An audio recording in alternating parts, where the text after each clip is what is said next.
Hello दोस्तों, आप सभी का स्वागत है क्रिएटिव एमपी में। तो अभी तक हमने मध्य प्रदेश की कला, संस्कृति, चित्रकला और जो शिल्प कला होती है वो सारी वीडियोस जो कि छोटे छोटे 10-10 मिनट की वीडियोस हैं वो मैंने आपको बताया ही था कि वो मैंने इसीलिए बनाया ताकि कन्फ्यूजन ना हो। ठीक है, वो कंप्लीट हो गया। अभी हम देखेंगे मध्य प्रदेश के प्रमुख साहित्यकार। तो साहित्यकार से आप मान के चलिए कि ये 3 वीडियो में आ सकता है, क्योंकि प्राचीन वाला तो एक वीडियो में है, छोटा है। ठीक है, मध्यकालीन वाले में भी सिर्फ 4 ही हो जाएगा। जो आधुनिक वाले हैं उनमें मैं कोशिश करूँगी कि जैसे कि माखनलाल हो गए, सुभद्रा जी हो गए, गजानन माधव हो गए और हरिशंकर परसाई हो गए, तो ये एक वीडियो में रहेंगे। ठीक है, फिर बालकृष्ण शर्मा नवीन हो गए, भवानी प्रसाद हो गए, कवि प्रदीप हो गए और मुल्ला जी हो गए, ये एक वीडियो में। तो इससे क्या होगा कि हमें इनके नाम याद रहेंगे, तो हमें इन्होंने क्या क्या लिखा है वो चीज़ें भी याद होंगी और हमारा कन्फ्यूज़न नहीं होगा, है ना। इसलिए मैं इसकी मे भी 4 वीडियो बनेंगी इसकी। ठीक है, तो चलिए हम स्टार्ट करते हैं। सबसे पहले हम देखेंगे प्राचीन काल के, और आप विश्वास मानिए, आप ये 4 वीडियो देख के आप इसको बार बार पढ़ के जाओगे, आपके कम से कम 3 नंबर तो श्योर हैं, क्योंकि ये 3 नंबर का एक क्वेश्चन तो फिक्स है कि आएगा, 1 से 2 भी हो सकता है, बट एक क्वेश्चन तो फिक्स है कि आएगा ही। तो चलिए हम स्टार्ट करते हैं। पहले हम देखेंगे अपने प्राचीन, जो हमारे प्राचीन काल के जो कवि थे, तो उसमें पहले कौन थे? कालिदास थे, फिर भर्तृहरि आते हैं, फिर भवभूति आते हैं, बाणभट्ट आते हैं। तो हमें अगर नाम याद रहेगा ना कि क्या है, जैसे कि प्राचीन काल में कौन कौन से थे, तो हमें उनकी रचना याद करने में ईजी हो जाता है। जब हम नाम में कन्फ्यूज होते हैं तो फिर हम उनकी रचनाओं को भी मिक्स मैच कर देते हैं। ठीक है, तो हम देखते हैं पहले कौन थे? कालिदास प्राचीन में, फिर भर्तृहरि हैं, फिर भवभूति हैं, बाणभट्ट है। अब हम इनके देख लेंगे रचनाएं। तो हम सबसे पहले देखेंगे कालिदास। कालिदास के बारे में हम देखते हैं कि इनका जन्म उज्जैन में हुआ है। ठीक है, अधिकांश लोग जो भी राइटर्स हुए हैं अधिकांश ये मानते हैं कि इनका जन्म उज्जैन में हुआ है। ठीक है, लेकिन कुछ लोग ये भी मानते हैं कि इनका जन्म यूके मतलब उत्तराखंड के रुद्रप्रयाग में कविठला गांव में हुआ है। ठीक है, तो ये बस याद रखिएगा कि जन्म से रिलेटेड ये मोस्टली हमारा जैसे मेंस लिखने का होता है ना, जो उसमें साहित्यकार के बारे में पूछते हैं, तो उसमें हम लिख सकते हैं। अब इनकी हम रचना देख लें प्री के लिए जो इम्पॉर्टेंट है। इन्होंने 2 महाकाव्य लिखे हैं। 2 महाकाव्य में एक रघुवंशम कुमार संभवम, 2 खंड काव्य लिखे, एक मेघदूतम ऋतुसंहार और 3 नाटक लिखे। नाटक में कौन कौन से हैं? तो अभिज्ञान शकुंतलम है, विक्रमो वर्षियम है, मालविकाग्निमित्रम है। ठीक है, और ये 2 नई और बुक हैं जो इन्हीं की हैं, बट मोस्टली हमें बुक्स में ये मिलती नहीं है। एक श्रुत बोधम है, एक ज्योति विद्याभरणम है। तो ये दोनों याद रखिएगा। तो अब हम इनकी डिटेल देख लेते हैं। एक मिनट, टच हो जाता है फिर, सॉरी वो गलती से इधर उधर टच हो गया था। तो चलिए अब स्टार्ट करते हैं। महाकाव्य देखते हैं। महाकाव्य में है इनका रघुवंशम कुमार संभवम। ठीक है, तो लेकिन अगर सबसे पहला महाकाव्य इन्होंने कौन सा लिखा था, तो कुमार संभवम लिखा था। ठीक है, कुमार संभवम में क्या है? इसमें शिव और पार्वती के विवाह और कार्तिकेय जी के जन्म के बारे में बताया गया है। तो ये याद रखिएगा कि फर्स्ट महाकाव्य क्या है इनका? कुमार संभवम। ठीक है, कार्तिकेय जी को कहीं ना कहीं कुमार भी बोलते थे, तो ये याद रखिएगा कि कुमार संभवम क्या? कार्तिकेय जी के जन्म से और शिव और पार्वती की शादी विवाह का है। ठीक है, रघुवंशम देख लेंगे।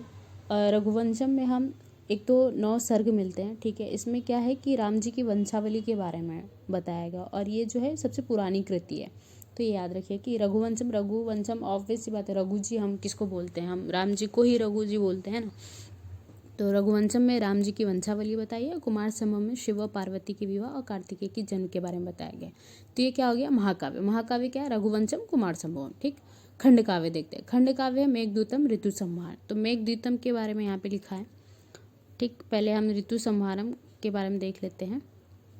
जैसे मैं पहले उसके हिसाब से करा रही हूँ, फिर बाद में जो जो जैसे आएगा वैसे कराऊंगी। ठीक है, मतलब उसके हिसाब से कि खंड पहले मैंने आपको महाकाव्य के बारे में बताया, उसके बाद मैं आपको खंड काव्य के बारे में बताती हूँ, उसके बाद जो कालिदास जी के बारे में रहेगा वो बता दूंगी। ठीक है, तो खंड काव्य क्या है? खंड काव्य में मेघदूतम ऋतु संहार। तो ऋतु संहारम देखते हैं हम सबसे पहले। इसमें क्या है?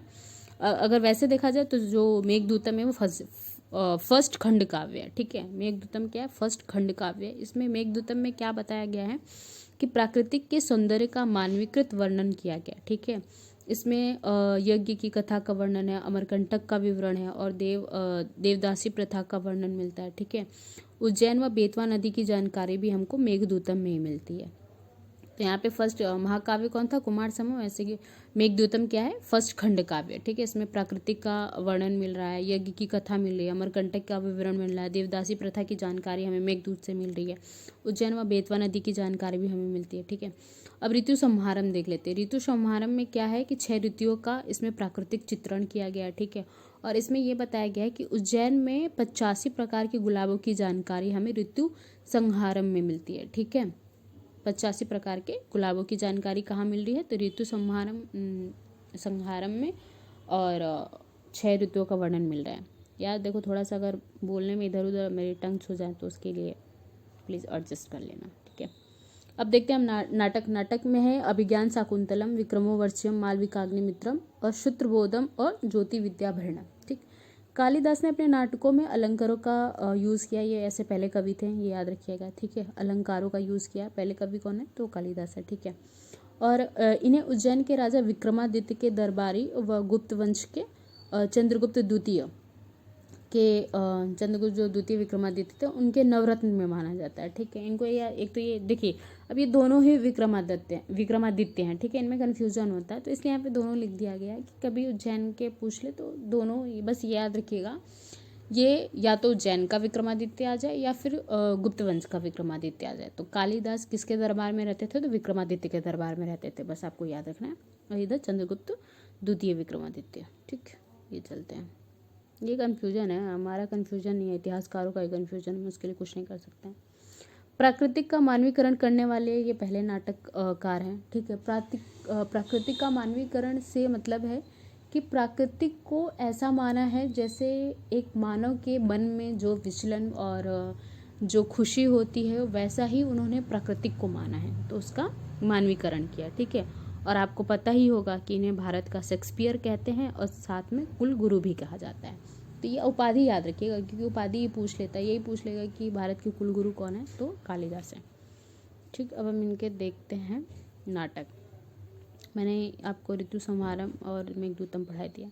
नाटक में हम देखेंगे मालविकाग्निमित्रम, जो कि इनकी फर्स्ट नाटक है। इसमें विदर्भ की राजकुमारी मालविका और शुंग शासक अग्निमित्र की प्रेम कहानी का वर्णन मिलता है, ठीक है। मालविका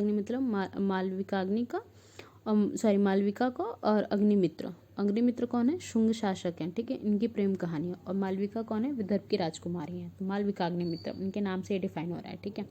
ये इनका फर्स्ट काव्य है, फर्स्ट नाटक है। क्या बोलती रहती हूँ मैं अभी कभी कभी, माइंड मत करना यार, ठीक है। फर्स्ट नाटक कौन था, मालविकाग्निमित्र। अब देख लेते हैं हम अभिज्ञान शाकुंतलम। अभिज्ञान शाकुंतलम में क्या है कि महाभारत के आदि पर्व से लिया गया, ठीक है। जो फर्स्ट पर्व है उसको, जो आदि पर्व है महाभारत का फर्स्ट पर्व है, ठीक है। उसकी कहानी किसमें है, अभिज्ञान शाकुंतलम में, ठीक।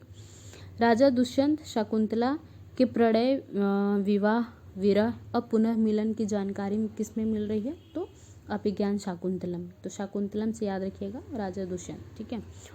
इसको 1789 में एशियाटिक सोसाइटी के संस्थापक जो थे, तो अब ये भी आज आपको एक फैक्ट मिल गया कि एशियाटिक सोसाइटी के संस्थापक कौन थे, तो विलियम जोन्स निकोलसन, ठीक है, के द्वारा अभिज्ञान शाकुंतलम जो था उसका अंग्रेजी में अनुवाद किया गया। तो ये याद रखिएगा कि कालिदास की ये पहली नाटक है जिसका अंग्रेजी में अनुवाद हुआ। कौन किया, उन्होंने उस व्यक्ति ने किया है जिन्होंने एशियाटिक सोसाइटी की स्थापना की थी, विलियम जोन्स निकोलसन, ठीक।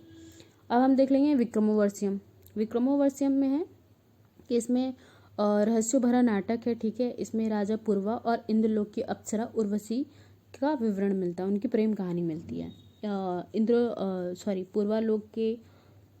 पूर्वा राजा थे, ठीक है, और इंद्रलोक की अप्सरा थी उर्वशी, उनका प्रेम का वर्णन मिलता है किसमें, विक्रमोर्वशीयम में, याद रखिएगा। अब हम देख लेते हैं नेक्स्ट कौन था, भर्तृहरि थे। भर्तृहरि, इनके पिता कौन है, गंधर्व सेन है, माता कौन है, सुशीला है, ठीक है। इनका जन्म कहाँ हुआ, उज्जैन में हुआ है। और जो भर्तृहरि थे वो गर्दभिल्ल वंश के प्रमुख शासक। तो जो आपने गर्दभिल्ल वंश वाली सीरीज देखी होगी वीडियो जाके, तो उसमें गर्दभिल्ल वंश के शासक कौन है, भर्तृहरि को बताया गया है।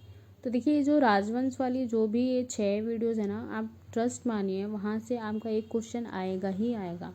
तो आप लोग उसको पढ़ ही लीजिएगा। जिन लोगों ने वीडियोस नहीं देखा है वो प्लेलिस्ट में जाके राजवंश वाला तो कंप्लीट कर ही लीजिए। अभी मेरी रियासत वाली बची है, इंदौर, भोपाल और सिंधिया वाली, मैं उसको किसी दिन में टाइम मिलता है मैं उसको कंप्लीट करवाती हूँ, ठीक है। ये हो गया। भर्तृहरि कहाँ के थे? गर्दभील वंश के प्रमुख शासक थे। इनका जन्म उज्जैन में हुआ था। पिता गंधर्व सेन से माता सुशीला थी। इनके गुरु थे, इनके दो गुरु थे, ठीक। एक गुरु थे वासुरात और दूसरे गुरु थे गुरु गोरखनाथ, ठीक है। इनकी पत्नी थी पिंगला। तो जब पिंगला से इनका मैंने ये उसमें प्रॉपर स्टोरी बताई हुई है कि जो पिंगला मतलब भर्तृहरि जो तो पिंगला से बहुत प्यार करते और पिंगला किसी और से प्यार करती थी। उनका ट्रस्ट टूटा। जब उनका ट्रस्ट टूटता है तब गोरखनाथ उनके गुरु बनते हैं और सबसे पहले वसुरात होते हैं, ठीक है, याद रखिएगा। भाई कौन थे इनके? तो भाई राजा विक्रमादित्य थे, ये भी गर्दभील वंश के थे। तो फिर जब माता पिता जब तक ये रहते हैं इनके, तब तक ये क्या बोलते हैं, राजा रहते हैं। जैसे माता पिता की डेथ होती है उसके बाद ये राजा जो अपने भाई होते हैं विक्रमादित्य, ठीक है, उनसे आज्ञा लेके ये तपस्या के लिए चले जाते हैं, क्योंकि उस टाइम पे उनका हार्ट ब्रेक भी हो गया होता है, ठीक है। तो तपस्थली इनकी देखा जाए तो उज्जैन की भर्तृहरि की गुफाएं, वहाँ पे उन्होंने तपस्या की है। और उसके बाद देखा जाए तो यूपी का चुनार मिर्ज़ापुर में पड़ता है, ठीक है, वहाँ पे भी इनकी तपस्थली मिलती है। तो दो तपस्थली याद रखिएगा कि भर्तृहरि की गुफा और चुनार मिर्ज़ापुर का, ठीक है। और इनकी समाधि स्थल कहाँ है? तो इनका समाधि स्थल सरिस्का राजस्थान में, ठीक। और ये व्याकरणाचार्य थे, ठीक है, व्याकरण की रचना इन्होंने काफ़ी किया है। तो समाधि स्थल कहाँ इनका? सरिस्का राजस्थान में। अब इनके हम देख लेंगे इन्होंने क्या क्या लिखा है। तो भर्तृहरि की रचनाएं देख लीजिए। शतक तो हमें पता ही है, 3 शतक हैं, ठीक। एक नीति शतक, श्रृंगार शतक, वैराग्य शतक। तो ये त्रिशतक याद रखिएगा, नीति, श्रृंगार और वैराग्य, ठीक।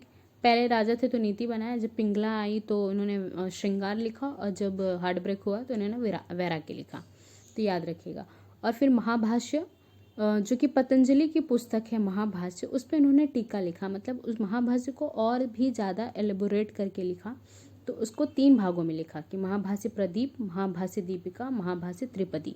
तो याद रखिएगा कि यही आ जाए कि महाभाष्य दीपिका किसकी रचना है? तो भर्तृहरि की रचना है। महाभाष्य दीपिका प्रदीप किसकी रचना है? तो भर्तृहरि की है। महाभाष्य त्रिपदी किसकी रचना है? तो मैं क्या बोली हूँ, अगर मैंने कुछ इधर उधर बोला, 1 मिनट, मैं दोबारा से बोलती हूँ, मेरा ध्यान बाहर चला गया था, सॉरी। एक तो हमने त्रिशतक देखा, ठीक है, नीति शतक, श्रृंगार शतक, वैराग्य शतक। उसके बाद हम देख रहे हैं महाभाष्य, ठीक है। महाभाष्य किसकी है? पतंजलि की।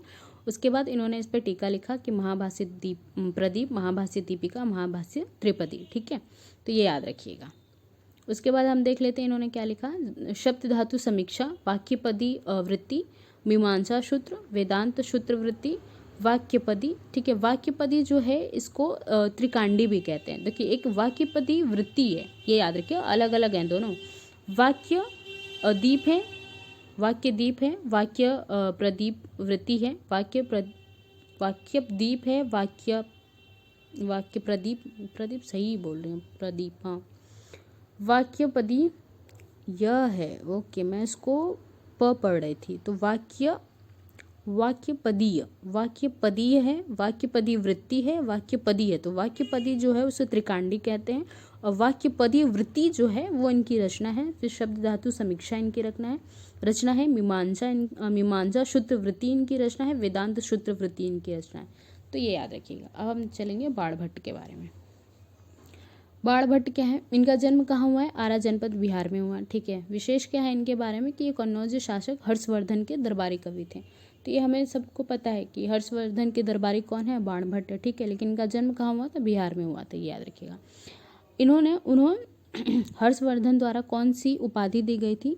तो हर्षवर्धन ने बाणभट्ट को वैश्यवाणी और कवि चक्रवर्ती की उपाधि दी थी। तो ये उपाधियाँ याद रखिएगा कि यही पूछ दे कि किस कवि को कवि चक्रवर्ती कहा गया है? तो बाणभट्ट को कहा गया, ठीक है। वैश्यवाणी किसे कहा गया है? तो बाणभट्ट को कहा गया है, ठीक। इन्हें साहित्य का वनांचल केसरी भी कहा जाता है। तो ये भी याद रखिएगा, ये भी एक प्रकार की उपाधि है बाणभट्ट के लिए कि साहित्य का वनांचल केसरी किसे कहा जाता है। ये तो क्वेश्चन भी बना हुआ कि साहित्य के वनांचल केसरी किसे कहा जाता है? बाणभट्ट को कहा जाता है, ठीक। अब इनकी रचनाएं हम देख लेते हैं। इनकी रचनाओं में इन्होंने हर्षचरित्र लिखा, हर्षचरित्रम लिखा, ठीक है। हर्षचरित्रम में क्या लिखेंगे? हर्ष की रचनाएं लिखेंगे, हर्ष का जीवन विवरण देंगे, ठीक है। कादम्बरी लिखा, कादम्बरी विश्व का फर्स्ट उपन्यास माना जाता है, ठीक है। कादम्बरी को ये पूरा नहीं कर पाए थे, फिर उनके पुत्र हैं भूषण भट्ट, उन्होंने पूरा किया था, ठीक है।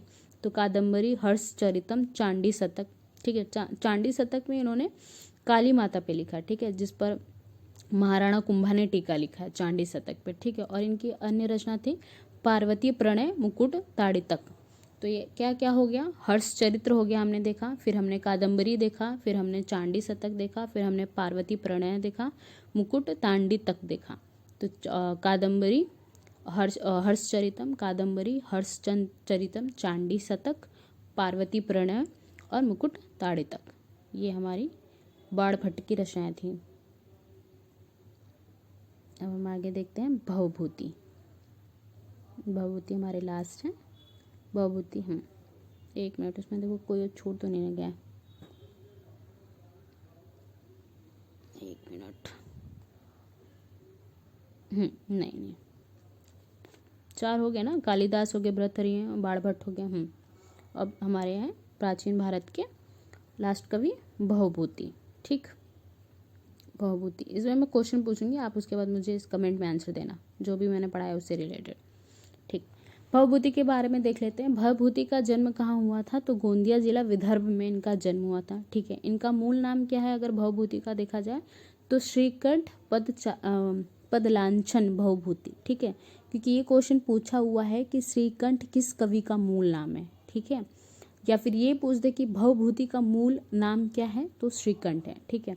इनका अन्य नाम है, इनको भारतीय मिल्टन या अम्बेक भी कहते हैं। तो इनके 3 नाम याद रखिएगा, एक तो श्रीकंठ, दूसरा भारतीय मिल्टन और तीसरा अम्बेक। किसको बोल रहे हैं, भवभूति को बोल रहे हैं, ठीक है।